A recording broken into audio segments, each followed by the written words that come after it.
Pero bigla akong nanlamig dahil sa pag-aya sa akin ni Ninong Eman na kumain. Hindi pa po. Kakain pa lang po sana. Busy po kasi ako sa pagmamarket ng products natin. Kasi hindi po maganda ang naging sales nito noong nakaraang buwan. Sabi ko naman sabay ngiti. Bumuntong hininga si Ninong. Huwag ka nang masyadong magpakapagod. Gumagawa na rin ako ng paraan para maging mabenta ang produkto natin. Kilala si Ninong sa pagiging modelo ng damit. Madali na lang siguro na i-endorse niya rin ang sarili niyang products. Sa tagal ng pag-uusap namin, ay naikwento rin niya na wala talaga siyang balak na bilhin ang kumpanya na to dahil bankrupt na. Naawa lang siya sa kaibigan niya na dating may-ari nito, pati sa mga empleyado na nandito dahil mawawalan sila ng trabaho. But I'm thankful na part ka ng company at ginagawa mo ang trabaho mo dito ng maayos. Nakakatuwa ka naman. Nakangiting sabi niya na kung saan labas ang mapuputi at pantay-pantay niyang ngipin. Napakagatlabi ako at saka agad nang umiti. Salamat po, Ninong. Nung tumahimik ang paligid, ay nagsalita si Ninong. Naisip ko na baka gusto mong maging sekretary ko. Total magre-resign naman na yung sekretary ko ngayon. At least, ikaw kilala na kita at mapagkakatiwalaan pa. Namilog naman ang mga mata ko. Talaga po, Ninong? Nakangiti siyang tumango. Oo naman. Sasabihin ko sa'yo kung kailan magre-resign ang sekretary ko. Then ikaw na agad ang papalit. Kulang na lang ay tumalon ako sa tuwa. Hindi ko akalain na tataas ka agad ang posisyon ko nito.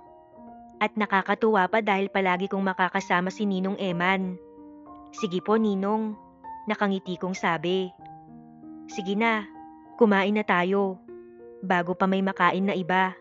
Mahinang sabi niya. Ano pong sabi niyo, Ninong? Kunot noong tanong ko dahil hindi ko narinig ang huli niyang sinabi. Wala, Kayla. Ang sabi ko ang ganda mo. Sabi niya sabay kindat habang ako naman ay kinilig bigla. Ninong, para sa akin po lahat to. Nagtatakang tanong ko kay Ninong Eman nang bilhan niya ako ng ilang mamahaling bag, damit at relo. Oo naman, Kayla. Kasi 'di ba, matagal kang nawala. Tapos ilang Pasko akong hindi nakapagbigay sa'yo ng aginaldo. Kaya ngayon lang bumabawi si Ninong. Nagustuhan mo ba ang lahat ng yan? Kulang na nga lang ay magningning ang mga mata ko sa mga pinagbibili sa akin ni Ninong. Ngayon lang kasi ako magkakaroon ng ganitong mamahaling mga gamit. Mga sikat na brand ang mga ito, kaya naman alam kong hindi biro ang presyo nito. Nakakahiya naman po sa inyo, Ninong. Hindi na po dapat kayo nag-abala sa akin dahil malaki na po ako. At hindi na dapat binibigyan pa ng aginaldo. Nakakahiya naman kung mamamasko pa ako sa inyo. Nahihiya kong sabi sabay kagatlabi. Ayos na ayos nga sa akin kung mamamasko ka. Walang problema yun. At saka wala naman akong ibang inaanak kundi ikaw lang. Kaya gusto kong maging spoiled inaanak ka, Kayla. Nakangiting sabi niya sa akin. Nahihiya akong napakamot ng ulo. Bakit kaya biglang naging mabait sa akin si Ninong ng ganito? Sa bagay, dati pa naman siyang mabait sa akin. At wagas nga siya kung magbigay sa akin ng pera sa tuwing dumadalaw siya sa bahay. Nahihiya akong napakamot ng ulo ko. Bakit kaya biglang naging mabait sa akin si Ninong ng ganito? Sa bagay, dati pa naman siyang mabait sa akin. At wagas nga siya kung magbigay sa akin ng pera sa tuwing dumadalaw siya sa bahay. Pero ngayon, para kasing maiba sa pakikitungo niya sa akin. Pero hindi ko maipaliwanag na para bang maiba akong nararamdaman sa pagiging mabait niya sa akin. Pero nagugustuhan ko ang pagiging close naming dalawa. Dahil mas lalo akong napapalapit kay Ninong. Sasamantalahin ko na lang ang pagkakataong to. Lalo na at nasa tamang edad naman na ako. Kaya pwede na akong makipagharutan kay Ninong. Teka, makipagharutan? Pasimple kong kinurot ang sarili ko dahil sa naiisip ko ngayon. Bakit ko nga ba naisipang makipagharutan kay Ninong? Nababaliw na yata ako. Pero bahala na. Parang gusto kong landiin si Ninong na hindi ko alam. Pero teka, kailan pa ba ako naging malandi? Sa bagay, hindi naman talaga ako lumandi noong nasa bahay ako ni Mama Eden. Ewan ko ba pero wala akong pakialam sa mga kaklase ko noon na nanliligaw sa akin. Hindi kaya dahil mas gusto ko ang mas matanda sa akin? May napanood kasi ako noong palabas kung saan mas matanda ng ilang dekada ang lalaki sa babae. At mas masaya ang relasyong meron sila kaya dahil doon, mas gusto ko ang mas matandang lalaki na makarelasyon ko. Pero natatakot ako sa mga sasabihin ng ibang tao. Lalo na sa ninong ko pa ako nagkaroon ng gusto. Na malamang sa malamang, makakarinig ako ng hindi magagandang salita mula sa kanila. Pero bahala na. Wala namang masama kung magkagusto ako sa ninong ko, di ba? Single naman siya. Wala akong dapat ikabahala. At saka gusto ko lang naman siya. Hindi naman ako gagawa ng paraan para magkaroon kami ng relasyon. Pero kung sakali man, basta. Ayos ka lang ba, Kyla? Natulala ka na dyan. Bakit parang naging malalim yata ang iniisip mo? Biglang tanong ni Ninong, kaya naman bumalik ang aking ulirat. Napatingin ako sa kanya at saka siyang initian. Wala po, Ninong. May naisip lang po ako. Siya nga po pala, Ninong. Gabi na po. Hindi pa po ba kayo uuwi? Inihatid kasi ako ni Ninong dito sa apartment ko ngayon. Dapat nga sana ay hindi ako magpapahatid sa kanya. Pero nagpumilit lang siya. Bumuntong hininga siya at saka nginitian ako. Wala naman akong gagawin sa bahay ko. Ayos lang ba na dito muna ako tumambay saglit? Napakagatlabi ako. Bakit kaya gusto ni Ninong na dito muna siya? Kaming dalawa lang naman ang nandito ngayon. Hindi ba parang nakakailang? Baka may gawing masama sa akin si Ninong ngayon. Masama nga ba ang gagawin niya? Bakit parang bigla akong nasabik? Kinurot ko ulit ang sarili ko. Ano na ba ang nangyayari sa akin? Bakit parang bigla akong naging haliparot? Dahil kaya to sa kakanood ko ng mga movies? Hindi naman ang mga intimate scenes ang pinakagusto ko sa pinapanood ko. Kumbaga yung kwento rin. Pero hindi ko pa kasi alam kung sino ang pwedeng gumawa nun sa akin. Kung si Ninong Eman kaya? Naku, ano ba tong iniisip ko? Bakit parang bigla akong nasabik sa ninong ko? Masama na to. Ayos lang naman po, Ninong, kung gusto niyo po munang tumambay dito. Pero ano po pala ang gusto niyong gawin dito? Wala naman pong ibang magagawa dito. Kasi nakaka-boring sa apartment. Palagi nga lang ako nakatulala. O hindi kaya ay nanunood ng palabas. Sabi ko sabay ngiti ng alanganin. Tumangutango si Ninong. Ganoon ba? Hindi naman ako maboboring dahil nandito ka naman. Kasama kita kaya may makakausap ako. Kung gusto mo, manood tayo ng palabas. Ano bang gusto mong panoorin? Horror ba?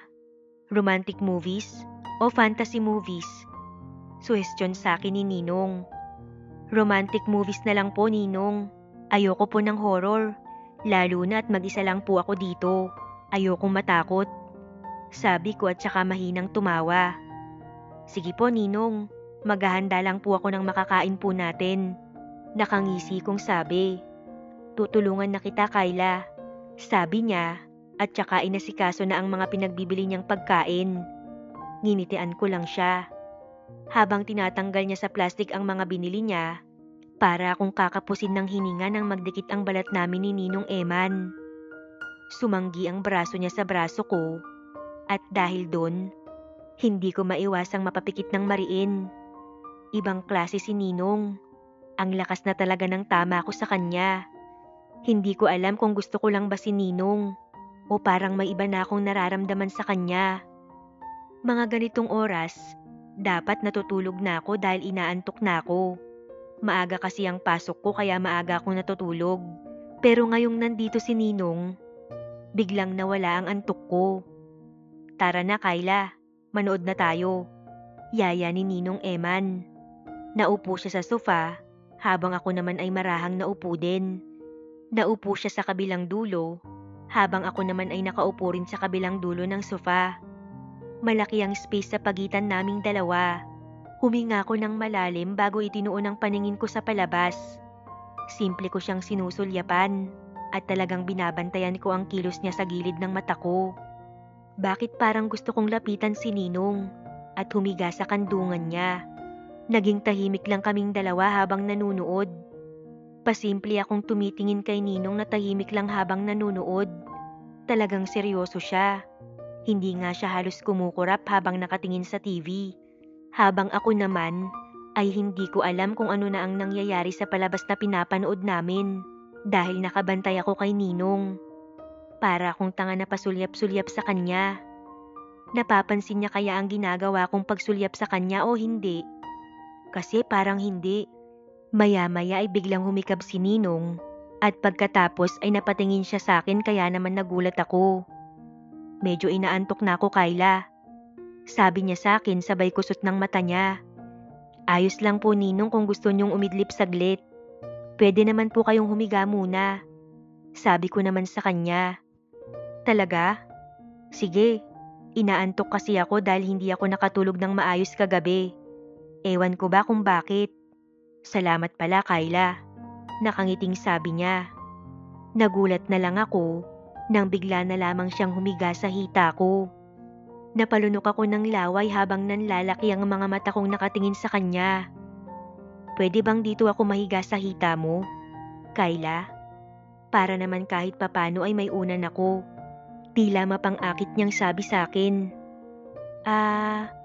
Sige po, Ninong. Ayos lang po. Nauutal kong sabi. Salamat, inaanak ko. Matapos niyang sabihin yun, ay humiga na siya ng tuluyan sa hita ko.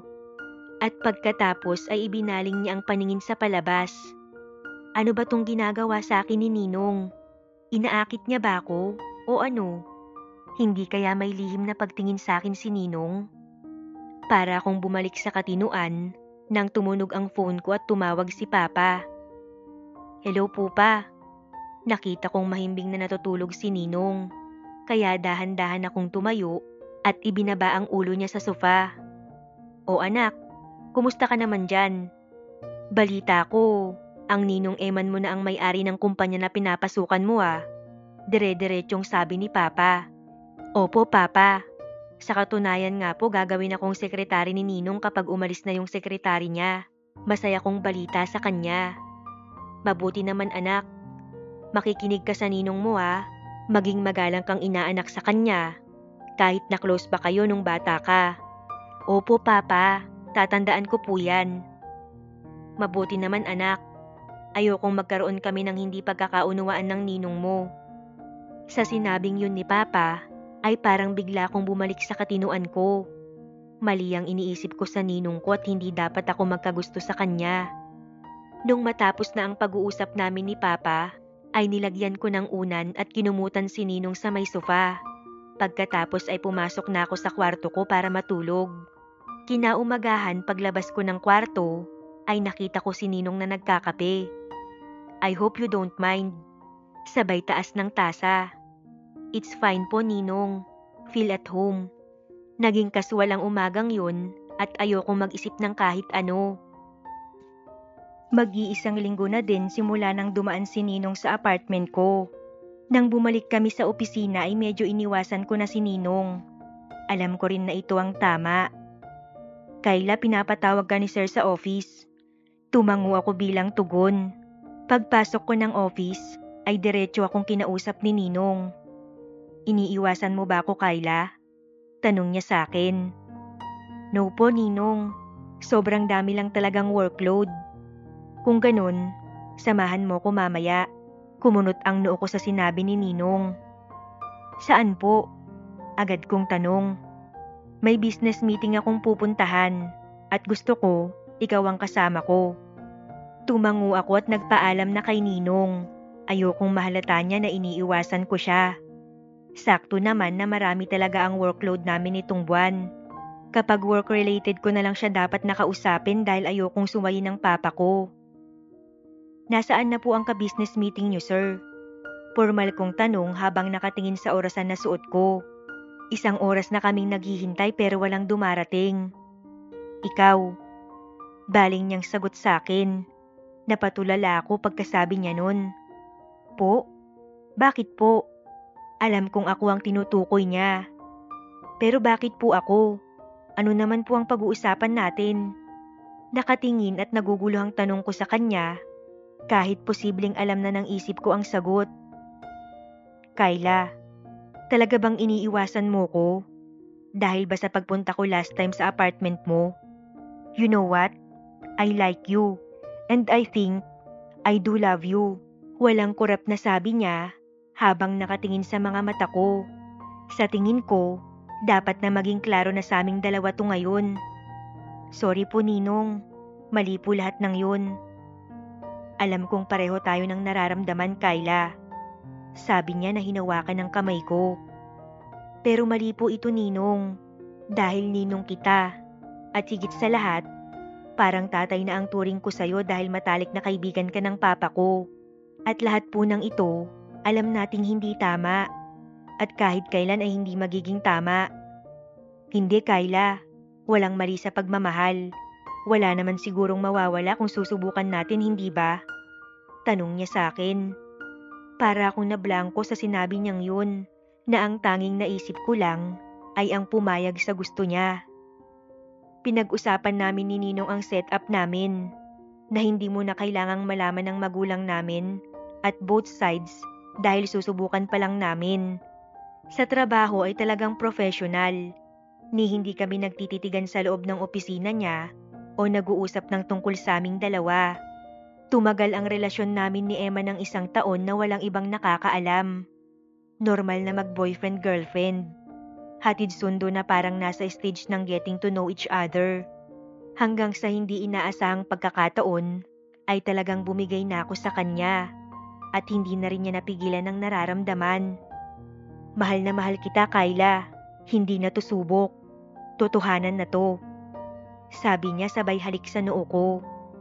Napapikit ako sabay patak ng luha sa aking mga mata. Pauwi na si Eman. Nang pagbukas niya ng pinto ay nakita namin ang mga magulang ko na nakatayo doon. Anong ginagawa mo rito, paring Eman? Kasyual na tanong ni Papa at ako naman ay kinakabahan sa maaaring mangyari. Pwede ba muna tayong mag-usap pare? Sagot naman ni Eman.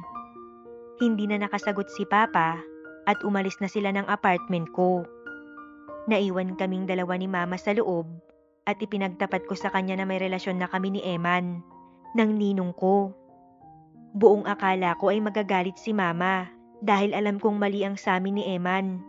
Pero naunawaan niya ako. Pinaalalahanan niya ako na kung pera lang daw ang habol ko kay Ninong ay itigil ko na dahil yun ang hindi tama. Sinigurado ko naman sa kanya na totoo ang nararamdaman namin sa isa't isa. Nang dumating si Papa at Eman ay hindi maipinta ang mukha ni Papa at tinawag kaagad si Mama para umuwi. Sinubukan kong kausapin si Papa pero sinabi ni Mama na siya na lang muna ang kakausap dito. Mahabang proseso ang mangyayari para matanggap kami ni Papa, pero hindi namin siya susukuan. Sa ngayon ay nagpaplano na si Eman na magpakasal kami. Pumayag na ako pero hanggat hindi ko natitiyak na pupunta si Papa, ay isasantabi muna namin ang pagpapakasal.